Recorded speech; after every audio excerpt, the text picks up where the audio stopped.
David, I want to first start off with this F-35, US made, world's most advanced fighter jet that Taiwan is looking to procure according to this report from the Financial Times. Is this a system that Taiwan needs? Well, to be blunt, the F-35 is not what Taiwan needs. It's in the midst of upgrading its F-16 fleet right now, which will give it a highly capable aircraft. But I think, regardless of where you stand on F-16 versus F-35 and where the Taiwan Air Force should be, most observers who look at this don't think that Taiwan's limited resources should go there. These play a limited role in the gray zone in meeting the challenges from the PLA Air Force and the Air Defense Identification Zone. But once the balloon goes up and a war starts, very few, if any, analysts believe that this war will be decided in the air and in the skies above and around Taiwan. So if you're looking at the F-35, it's an incredibly expensive platform. It's an exquisite high-end platform. And you have to ask yourself whether or not those resources are much better spent on missiles, mines, drones, and frankly, civil defense efforts as well. And I think the answer resoundingly is yes.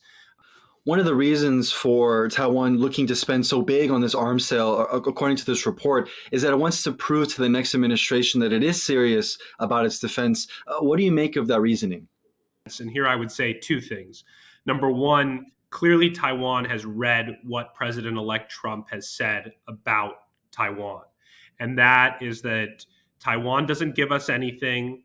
The United States is no different than an insurance company. And essentially, Taiwan should pay the United States for defense, whatever that means.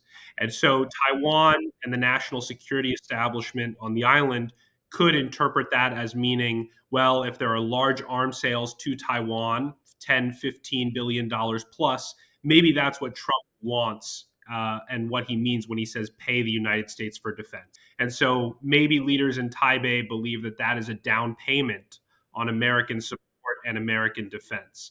The second thing that I would say is that I think that there's also a view in Taiwan that basically if you're a tier A ally of the United States, you get F-35s. And if you don't get F-35s, you're in a tier below. So Taiwan looks at Israel with F-35s. It looks at NATO partners with F-35s. And some in Taiwan say, well, why don't we have that as well? Because we should be considered in that tier of U.S. allies and partners. And so I think that that's also driving it.